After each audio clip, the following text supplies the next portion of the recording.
ముఖ్యమంత్రి నివాసం వద్ద గల్లా జయదేవ్ మాట్లాడుతున్నారు. ప్రత్యక్ష ప్రసారం ద్వారా చూద్దాం. ఆపకుండా ఆ రూట్ మొత్తం క్లెన్స్ చేయకుండా ప్రైవేట్ ట్రాఫిక్ కూడా అలౌ చేసింది. That's also lapse in security. అంటే ఇదంతా ప్రొసీజరల్ ల్యాప్సెస్ చాలా ఉన్నాయి, ఇంటెలిజెన్స్ ఫెయిల్యూర్ కూడా చాలా ఉంది. ఇప్పుడు మనం ఎవరైనా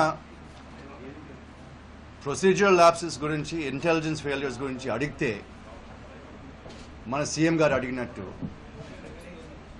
ఆయన్ని యాంటీ నేషనల్ అంటారు. Pakistan prime minister Imran Khan support చేస్తున్నారు, ఆయన పైన ఎక్కువ నమ్మకం మన ప్రైమ్ మినిస్టర్ కానీ అంటారు. అంటే ఇట్స్ ఆల్ ఇర్రెస్పాన్సిబుల్ స్టేట్మెంట్స్ అని అనుకోవచ్చు. when they have responsibility as a citizen, as a CM అయినా లేకపోతే as a private citizen అయినా కూడా అడగచ్చు. ప్రైమ్ మినిస్టర్ ఇంటెలిజెన్స్ ఫెయిల్యూర్ ఎట్ట జరిగింది, ఆయన కంట్రోల్లో ఉన్నప్పుడు, ప్రొసీజరల్ ల్యాప్సెస్ ఎట్ట జరిగినాయి ఆయన కంట్రోల్లో ఉన్నప్పుడు అడిగేది తప్పులేదు, వాళ్ళు ఆన్సర్ చేయాలా. అట్లాగే 2013లో అప్పుడు మన్మోహన్ సింగ్ ప్రైమ్ మినిస్టర్ ఉన్నప్పుడు ఇట్లాంటి ఇంటెలిజెన్స్ ఫెయిల్యూర్ వల్ల టెర్రరిస్ట్ అటాక్ జరిగితే అప్పుడు గుజరాత్ సీఎంగా ఉండి నరేంద్ర మోడీ గారు insisted on resignation of Manmohan Singh because of intelligence failure. అప్పుడు సీఎంగా ఉన్నప్పుడు ప్రైమ్ మినిస్టర్ రెసిగ్నేషన్ అడిగినప్పుడు సేమ్ థింగ్ ఇప్పుడు జరిగినప్పుడు ఆయన ఏం చేయాలా? ఆయన క్వశ్చన్ చేస్తే యాంటీ నేషనల్ అంటారా? పేట్రియాటిజం అనేది, నేషనలిజం అనేది it's not sole right of Narendra Modi or BJP. ఇక్కడ ఉండే సిటిజన్స్ మేమందరూ కూడా పేట్రియట్స్. వాళ్ళని క్వశ్చన్ చేస్తే మా పేట్రియటిజం క్వశ్చన్ చేసేది మంచిది కాదు. అట్లాగే స్ట్రైక్ జరిగింది, 3:10 PM స్ట్రైక్ జరిగింది. అప్పుడు ప్రైమ్ మినిస్టర్ ఎక్కడున్నారు? జిమ్ కార్బెట్ నేషనల్ పార్క్లో డిస్కవరీ ఛానల్ కోసం ఒక ఫిల్మ్ షూట్ చేస్తూ ఉన్నారు.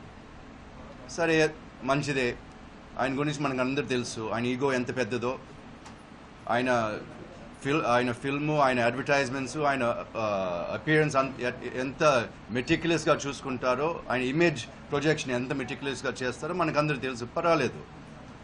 కానీ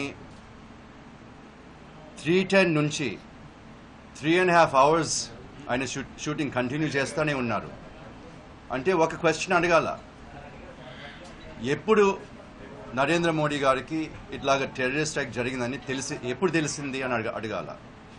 3:10 స్ట్రైక్ జరిగితే 6:30 వరకు రెస్పాండ్ అవ్వలేదు ఈ స్ట్రైక్ గురించి. అంటే 3.5 hours ఆయనకి ఇన్ఫర్మేషన్ లేదా? లేకుండా ఎట్టుంటుంది? ఇప్పుడు NSA గురించి ఆయన క్వశ్చన్ చేస్తున్నారు ఊరిక మాట కోసం. కానీ ప్రైమ్ మినిస్టర్ ఎక్కడున్నా, మన దేశంలో ఎక్కడున్నా, ప్రపంచంలో ఎక్కడున్నా, ఆల్వేస్ హీస్ కాంటాక్టబుల్. కాంటాక్ట్లో లేకపోతే అది కూడా ఒక సెక్యూరిటీ ల్యాబ్స్ అనుకోవచ్చు. So Jim Corbett national park అయినా, హిమాలయాస్ అయినా, ఎక్కడైనా ఇప్పుడు సిగ్నల్ ఎక్కడైనా వస్తుంది మనకి. నేను కూడా వెకేషన్స్ ఎన్నో చోట్లకి వెళ్ళాను, ఎక్కడ సిగ్నల్ లేకుండా లేదు. ఓకే, అక్కడ సిగ్నల్ లేకపోయినా కూడా వాళ్ళకి శాటిలైట్ ఫోన్స్ ఉంటాయి, ఎన్నో టెక్నాలజీస్ ఉన్నాయి. ఇప్పుడు prime minister is in touch all the time. Not contactable అనేది ఉద్దేశం రానే ఉండదు. So when did prime minister know and when did he respond? ఇది కూడా ప్రైమ్ మినిస్టర్ ఆన్సర్ చేయాలా.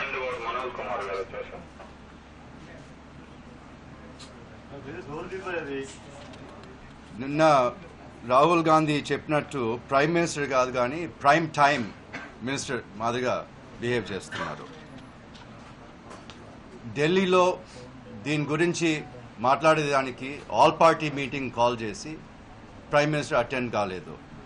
అంటే ఎందుకు కాలేదు? ఆపోజిషన్ పార్టీస్ అందరితో మాట్లాడేదానికి ఆయనకి ఇష్టం లేదా? ఆల్ పార్టీ మీటింగ్ కాల్ చేసినప్పుడు it's responsibility of prime minister, especially ఇంత సీరియస్ ఇష్యూగా ఉన్నప్పుడు ఆయన అటెండెన్స్ లేకుండా చేసింది కూడా మంచి పద్ధతి కాదు. ఆ మీటింగ్లో అన్ని పార్టీస్ చెప్పారు Pulwama attack is a national issue, politicise చేయకూడదని. ఆ మాట చెప్పినప్పటి నుంచి బీజేపీ వాళ్ళు ఏం చేస్తున్నారో మీరు అందరూ చూస్తున్నారు. ఒక విడో మార్నింగ్లో ఉంటే క్యాస్కెట్, వాళ్ళ ఫాలన్ సోల్జర్ వాళ్ళ హస్బెండ్ క్యాస్కెట్ దగ్గర ఉంటే ప్రైమ్ మినిస్టర్ ఫోన్ కాల్ చేసి ఆన్ కెమెరా ఫోన్ ఇచ్చి ఆమెతో మాట్లాడుతూ ఉన్నారు. ఆమె ఏడుస్తూ ఉంటే వాళ్ళందరూ గోల్ చేస్తూ ఉంటే కెమెరా పెట్టి ప్రైమ్ మినిస్టర్ ఫోన్ ఇస్తారు. అది మంచి పద్ధతేనా? మీరు అందరూ జర్నలిస్ట్ కాబట్టి మీరే చెప్పాలి. ఇప్పుడు ఏదన్నా when family is grieving, do you take images and broadcast to the entire nation? వాళ్ళ ప్రైవసీ ఏమవ్వాలా, వాళ్ళ డిగ్నిటీ ఏమవ్వాలా? It's a very insensitive move by prime minister అని కూడా అనుకోవచ్చు. BJP is using every opportunity to politicise Pulwama attack. వాళ్ళు ఎంత ఎక్కువగా పొలిటిసైజ్ చేస్తున్నారో అంత మనల్ని పొలిటిసైజ్ చేయగలదు అంటారు. వాళ్ళని క్వశ్చన్ చేస్తే యాంటీ నేషనల్ అంటారు. ఇది రెగ్యులర్ రొటీన్ మాదిరి అయిపోయింది వాళ్ళకి. అట్లాగే మొన్న చూశారు, బీజేపీ అపాయింట్ చేసిన governor, Meghalaya governor, constitutional authority, Kashmir products అంతా బాయ్కాట్ చేయాలా, కాశ్మీర్ బాయ్కాట్ చేయాలా, అసలు కాశ్మీరీస్ ఇండియన్స్ కాదనే చెప్పే పరిస్థితికి వచ్చారు గవర్నర్ ఆఫ్ మేఘాలయ. దాని గురించి టీఎంఎస్ సైలెంట్, ఏం మాట్లాడరు. మాట్లాడితే కాదు, గవర్నర్ పైన యాక్షన్ తీసేయాలా. యాజ్ అ కాన్స్టిట్యూషనల్ అథారిటీ అట్లాంటి స్టేట్మెంట్స్ ఇవ్వచ్చా? Kashmir is part of India and Kashmiris are Indians అని మర్చిపోతున్నారు. అంటే కాశ్మీర్ మాత్రం కావాలా, కానీ కాశ్మీరీస్ వద్దంట బీజేపీ వాళ్ళకి, మోడీ గారికి, ఈ గవర్నర్కి. కాశ్మీరీస్ అంటే చిన్న చూపు చూస్తున్నారు. కాశ్మీర్ ల్యాండ్ మాత్రం కావాలి, కానీ ప్రజలు వద్దా మీకు?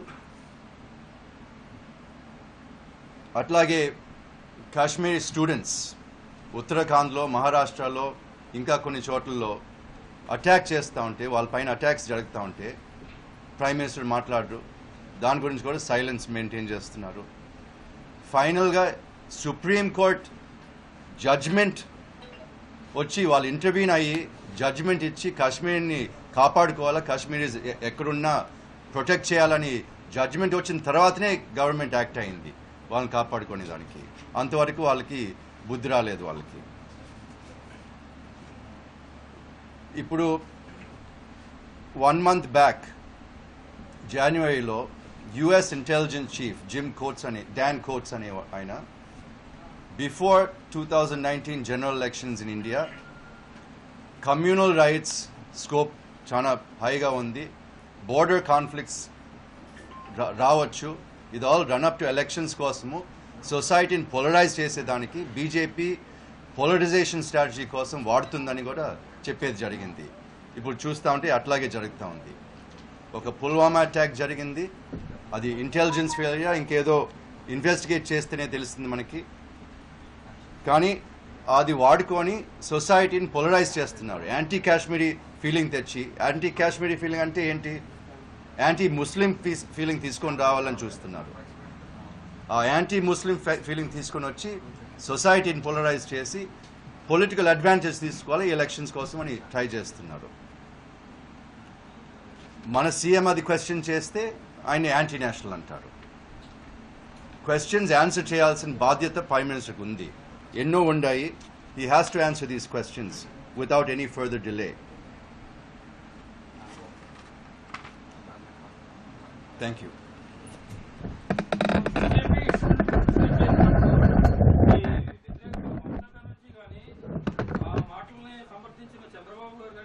తమ్ముడు ఒక నిమిషం ఆగండి తమ్ముడు, తర్వాత